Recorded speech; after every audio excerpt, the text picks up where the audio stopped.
우리 많이 알고 있는 또 들어본 유명한 말씀이죠. 오늘은요, 마귀의 속삭임이 들리지 않을 때라는 제목으로 말씀을 전하려고 합니다. 마귀의 속삭임이 들리지 않을 때.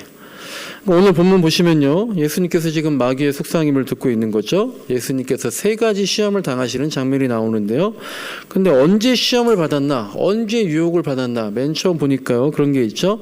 40일을 금식하셨더니 매우 배고프실 때 시험을 당하신 겁니다. 그러니까 40일을 금식을 하면은 제가 안 해봐서 모르겠지만 영적으로는 매우 하나님과 가까워져 있을지 모르겠지만 육적으로는 아주 피곤해 있겠죠. 그리고 영이나 영과 육은요 분리된 게 아니어서 육신이 피곤하면 영혼도 위험한 겁니다. 그때 사탄이 예수님께 접근한 겁니다. 마치 호랑이한테 다가가는 하이에나 같아요. 사실 이제 하이에나는 호랑이한테 적수가 되지 않죠. 근데 무리에서 떨어진 호랑이는 떼를 지어서 공격하는 하이에나에게 잡아먹히기도 한다잖아요. 그러니까 사탄이 지금 그렇게 공격을 하고 있는 거예요. 그리고 이제 한 번 공격하고 실패했다고 해서 포기하는 게 아니라 정말 계속해서 집요하게 하이에나처럼 물고 늘어지면서 3번 계속해서 시험을 하고 있는 거죠. 예수님도 시험을 당하신다는 거예요. 마귀가 첫 번째로 유혹하면서 예수님께 속삭였던 말은 뭡니까? 배고프지 않냐? 배고프지 않냐? 우리가 맨날 먹으니까 살 것 같다고 주일날 그러는데 이게 시험거리일 수도 있어요. 배고프지 않냐? 농담이고요. 네가 만약 하나님의 아들이라면 이 돌들을 빵으로 만들어 먹어라 라고 했습니다. 그런데 이 마귀의 말 중에서요, 한 문장을 빼고 한번 들어봅시다. 어떤 문장을 빼냐면요, 만약 하나님의 아들이거든, 이 말을 빼고 본다면 어떻게 들립니까? 배고프지 않냐? 이 돌들을 빵으로 만들어서 먹어봐라. 배고프지 않냐? 지금 40일 금식했으니까 이 돌들을 빵으로 만들어서 먹어봐라 라는 거죠. 만약에 마귀가 저한테 이렇게 말했다면 저는 콧방귀를 꼈을 것 같아요. 야, 나한테 지금 돌을 가지고 빵으로 만들라고? 뭔 소리야. 그거 나 못해. 이렇게 쿨하게 넘어가고 시험거리도 아니었을 것 같아요. 그런데 만약 저한테 배고프냐? 예수님에게 말한 것처럼요, 네가 만약 하나님의 아들이라면, 네가 만약 목사라면 이 돌들을 빵으로 만들어 먹어봐라 라고 속삭였다면 다르게 들렸을 것 같은 거예요. 마귀의 이 첫 번째 유혹의 핵심은요, 당연히 예수님 말씀처럼요, 사람이 빵으로만 사는 거 아니다. 하나님 말씀으로도 사는 것이다. 사람이 하나님 말씀으로만 사는 거 아니다. 빵으로도 사는 것이다. 이것이 핵심입니다. 그런데 저한테 들리는 유혹의 단어는 빵과 말씀이 아니라요, 바로 아까 그 문장이에요. 네가 만약에 하나님의 아들이거든, 너가 만약에 목사라면, 즉 자신의 존재, 나의 지위, 나의 능력, 나의 체면, 이런 것들이 저에게 유혹거리가 될 것 같은 거죠. 목사라며, 박사라며, 전문가라며, 웬만큼 다 한다며, 인정받는다며, 이런 말을 들으면 저도 여러분처럼요, 웬만한 거에는 에이, 제가 목사라도요 그런 건 잘 못해요, 그런 건 잘 몰라요, 어떻게 뭐 다 알고 다 할 수 있겠어요?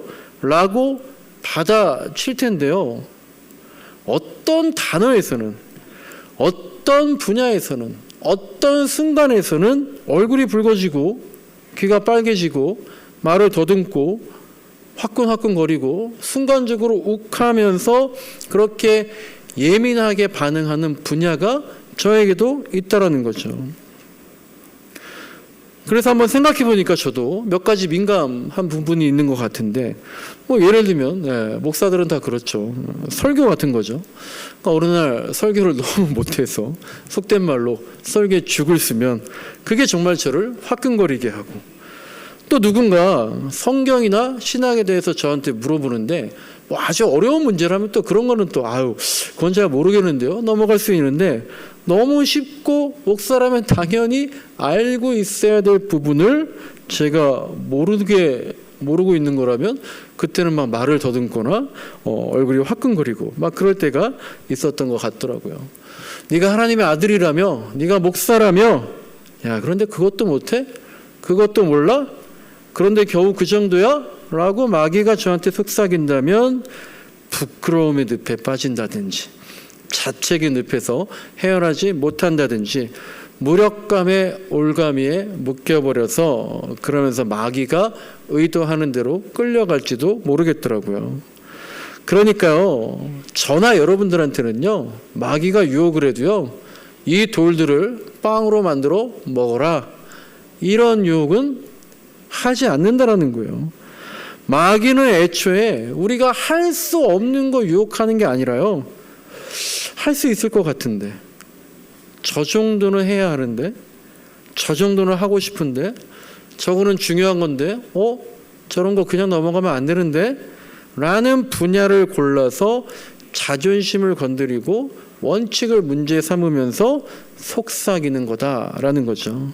그래서 우리한테는 전혀 해당이 안 되지만 예수님에게는 그 부분이 먹혀들 것 같아서 예수님도 혹시 예민하게 신경질적으로 반응할까 싶어서 네가 만일 하나님의 아들이라면 이 돌들을 만들어서 빵으로 만들어서 먹어라 라고 속삭였던 거죠.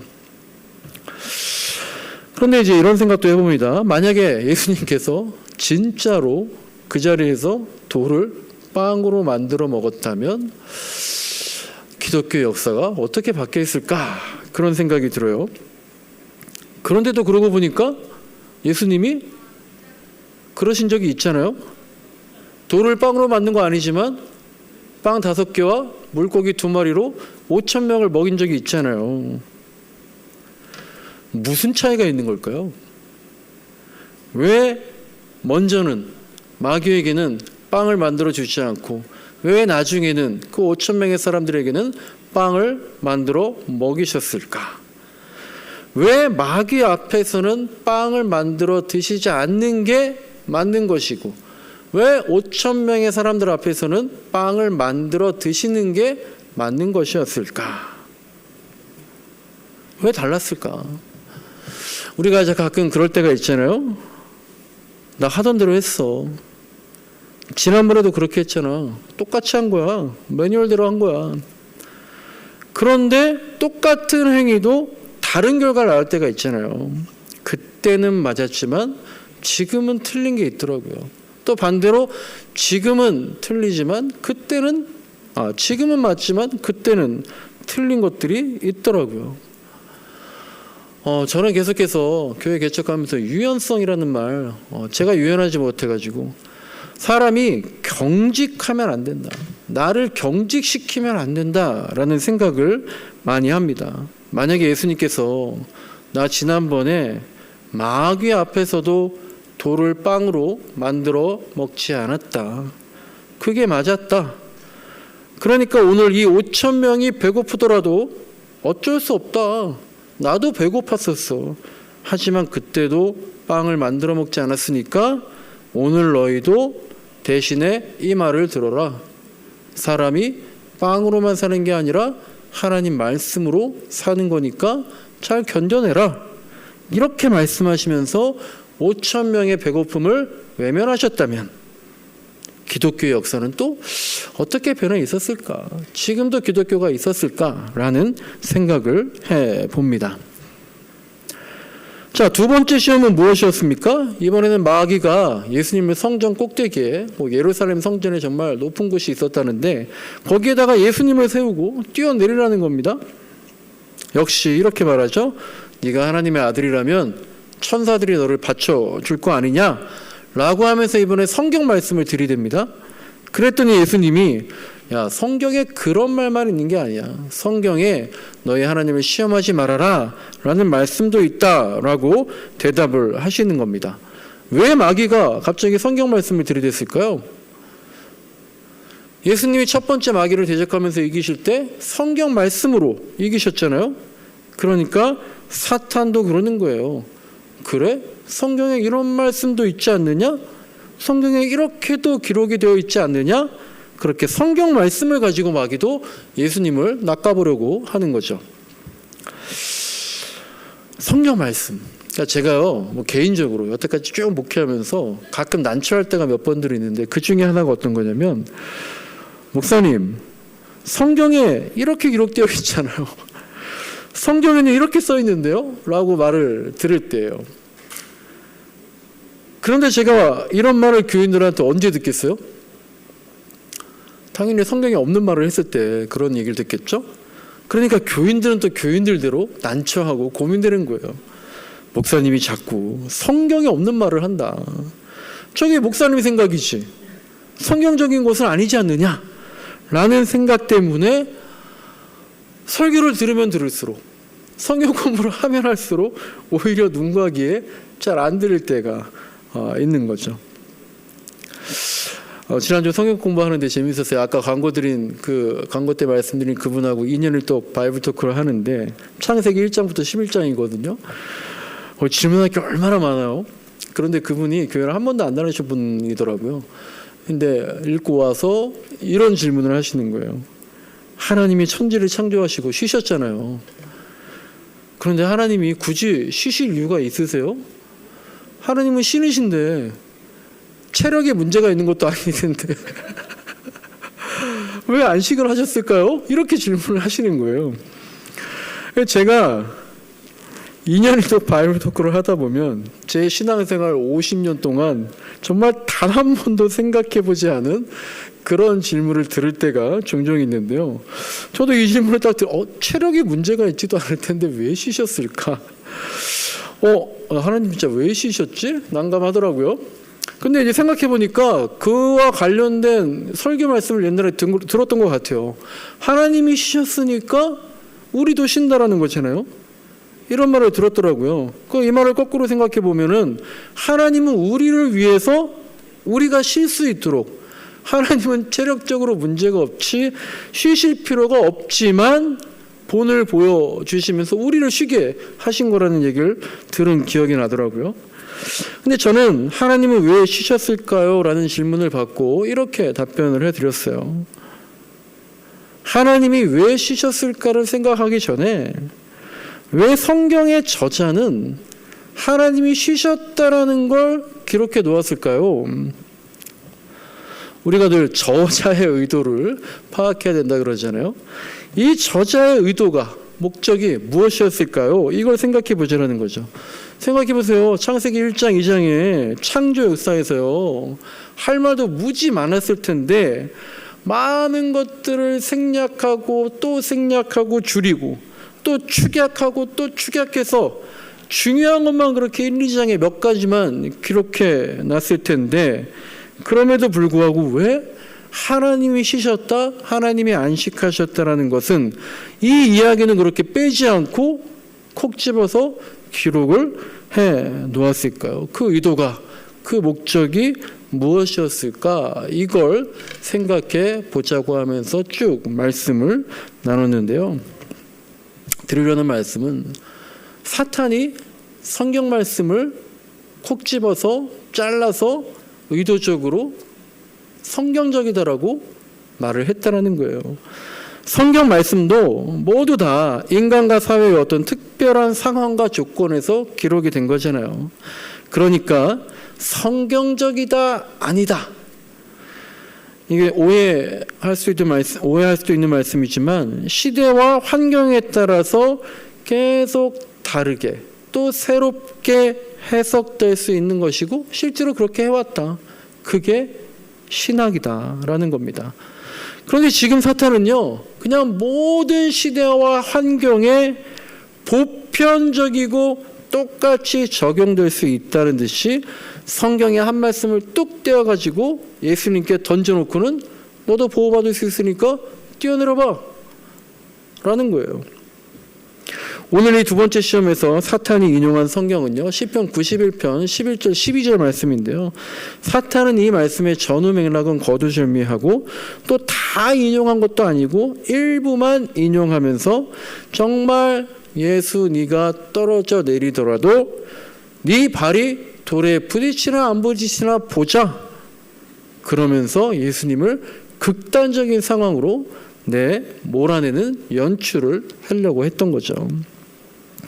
성경 말씀을 기억하고 그대로 인용하고 적용하는 게 당연히 신앙적인 거지만 그 배후에 있는 의도가, 내가 지금 이 말씀을 들이대는 이유가 사실은 변명하기 위해서, 사실은 시험하기 위해서라면 그것이 바로 마귀가 성경을 인용하는 것과 똑같은 거죠.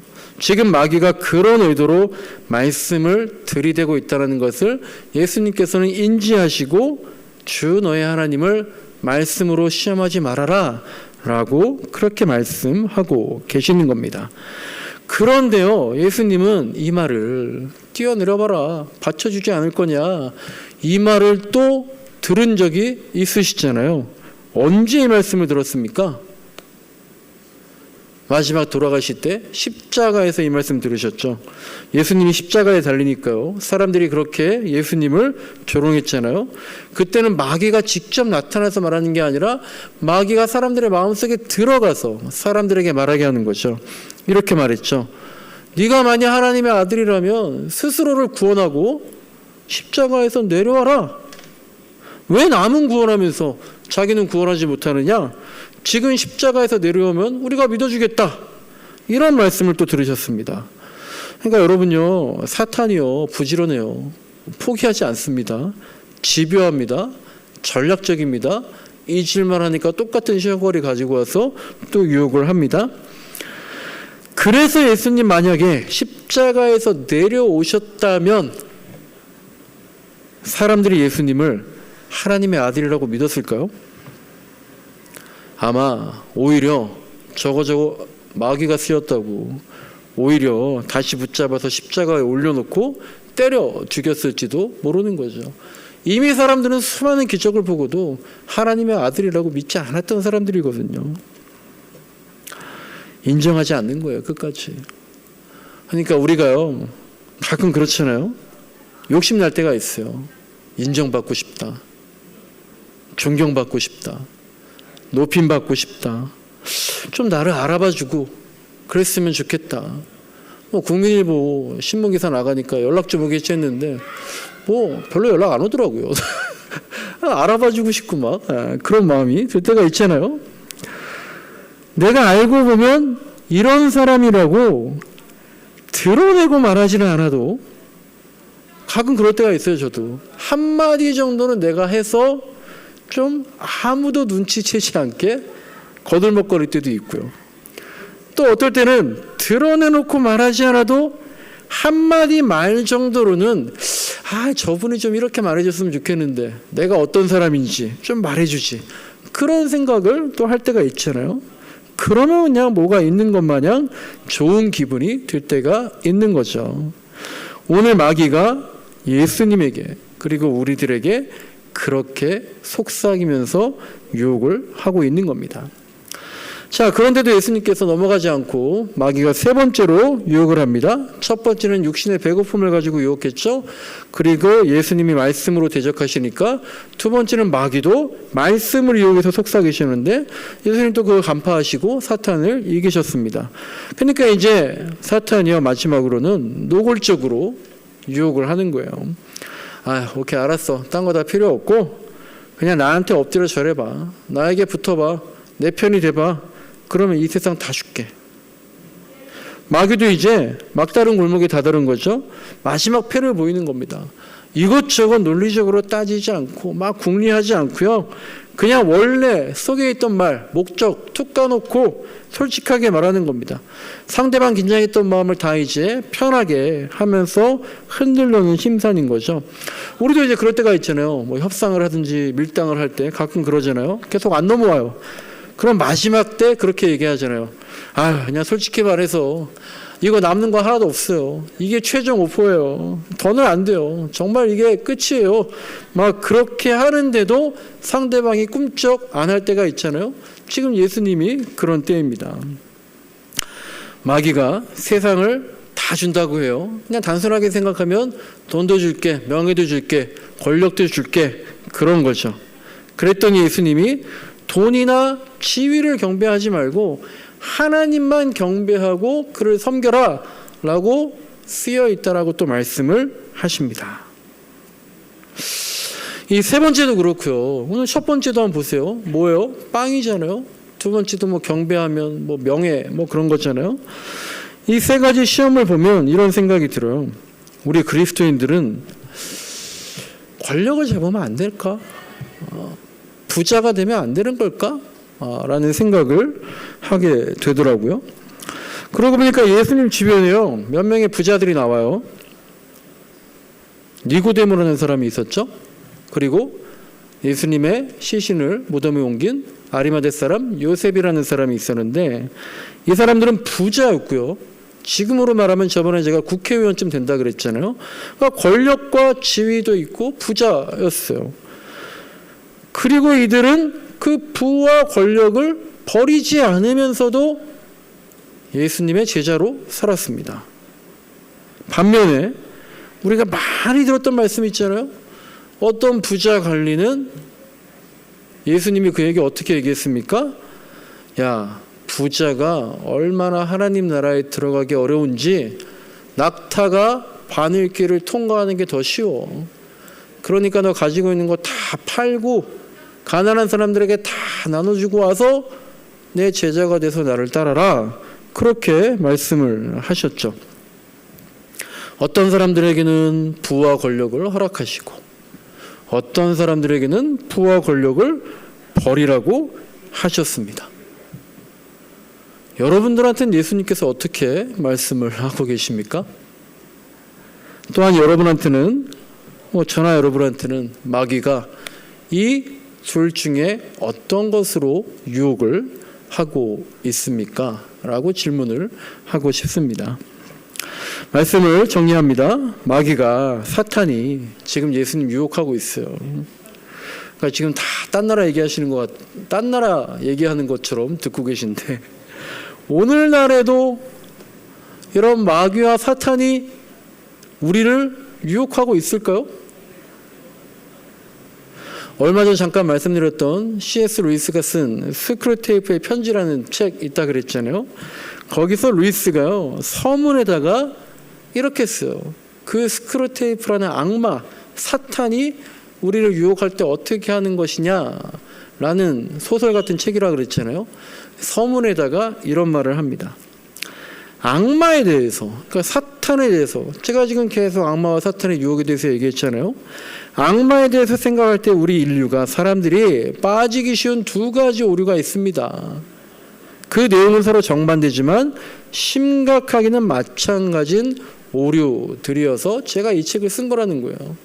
그리고 첫 번째가 뭐냐 하면 사람들이 악마의 존재를 인정하지 않는다 라는 것 때문에 이 책을 쓰게 되었다라는 거예요. 여러분도 마귀의 존재, 사탄의 존재 믿지 않으십니까? 여러분, 마귀는 집요합니다. 감히 예수님에게까지 포기하지 않고 3번이나 물고 늘어지면서 유혹을 합니다. 예수님한테까지 그러는데 하물며 우리한테는 더 포기하지 않고 계속해서 속삭이고 있는 거예요. 그런데 여러분, 오늘 설교 제목이 뭡니까? 마귀의 속삭임이 들리지 않을 때. 여러분 혹시 마귀의 속삭임이 안 들려요? 사탄의 속삭임이 나에게는 없는 것 같습니까? 감사한 일이죠. 그런데 한번 이렇게 생각해 보세요. 최고의 커뮤니케이션, 최고의 소통은 말하지 않아도 들을 수 있는 거다라는 얘기가 있어요.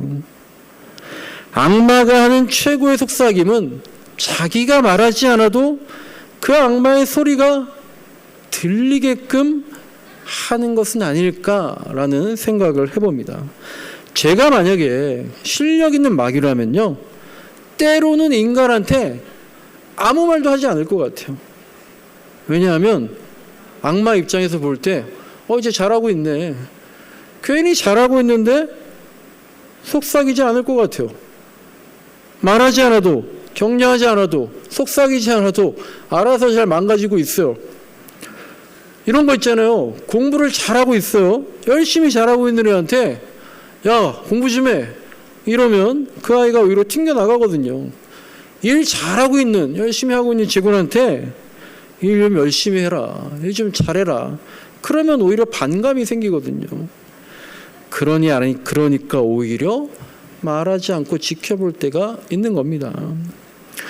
예수님도 성령에게 이끌렸을 때, 그냥 쉽게 얘기해서 성령이 충만할 때에 오히려 마귀의 속삭임을 듣게 되었습니다. 반대로 생각해 보세요. 마귀의 속삭임이 들리지 않을 때는 성령의 속삭임도 듣고 있지 않을 때일지도 모른다라는 겁니다. 평안하십니까? 무탈하십니까? 그래서 마귀의 속삭임 같은 건 들리지 않습니까? 감사한 일입니다. 그러나 바로 그때 사탄은 더 이상 굳이 우리에게 말하지 않아도 된다는 식으로 판단하고 있는 것은 아닌지 나를 돌아봐야겠습니다.